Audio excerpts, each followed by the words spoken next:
Humiliation rituals in ancient religious practice and modern echoes in media. Abstract. Throughout antiquity, public acts of humiliation were not simply punitive, they were often sacred. In the ancient religious systems of the Near East and Mediterranean, rituals of public shame, bodily exposure, symbolic death, or social degradation served to initiate, purify, or transform individuals for divine purposes. Today, parallels to these ancient rites can be found in modern media, entertainment, and elite culture, prompting questions about the continuity of these symbolic patterns across millennia. Introduction. Ritual humiliation as religious technology. Ritualized humiliation, defined as deliberate acts that reduce personal status before others, was an essential feature of religious initiation, purification, or divine submission in many ancient cultures.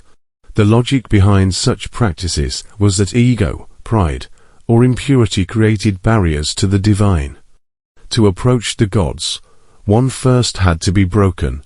These rituals weren't random, they were codified, repeated, and often publicly staged. Power, paradoxically, began with surrender. Hebrew, Israelite practice, ashes, sackcloth, silence. Rituals of mourning and repentance in ancient Israel involved visible self-abasement. Sackcloth and ashes, for example, Job 42:6, were externalization of inner shame, prophetic symbolism. Prophets like Isaiah walked naked as divine command, turning their body into a message. Isaiah 20, warning that Israel itself would be stripped bare. Yom Kippur rituals.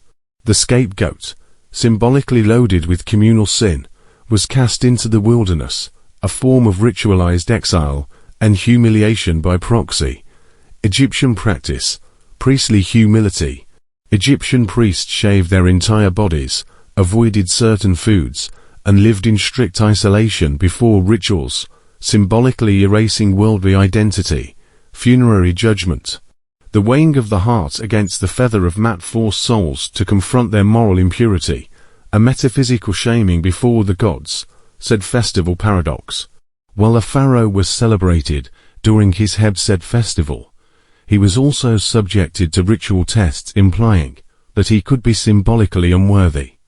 Mesopotamian, Babylonian practice, king's ritual humbling, 𝗖𝗆𝗆𝗄 festival. The Babylonian king was ritually slapped by the high priest, stripped of royal garments, and made to cry. If he shed tears, it confirmed his submission to the god Marduk. If not, the king's legitimacy could be questioned. Ritual lamentation. Collective acts of weeping, tearing garments, and throwing dust on one's head were not theatrical, but structured responses to divine displeasure. Communal abasement to restore cosmic harmony. Canaanite, Phoenician traditions, sacrificial shame. The offering of children in tophets, for example, in Carthage, could be interpreted not only as devotion, but as the ultimate form of parental self-negation and societal humiliation. Ritual gender reversals. Evidence suggests that in some Astarte, or bull rituals, sexual humiliation, or role inversions were practiced to symbolize cosmic chaos and rebirth. Mourning rites. Cutting hair, wailing, and exposure were common in fertility cults. Ritualized displays of vulnerability before death and renewal deities. Greek tradition. Mystery initiations. Eleusinian and Orphic cults required initiates to undergo symbolic deaths through fasting, sensory deprivation, or mockery, before being reborn in secret rites. Theater as humiliation medium.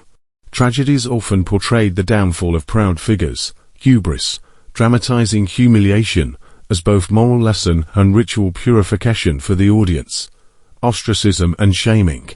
Public punishment through forced exile or symbolic degradation often took place within a religious legal framework.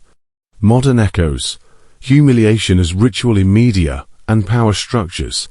In today's media landscape, certain public spectacles echo these ancient patterns.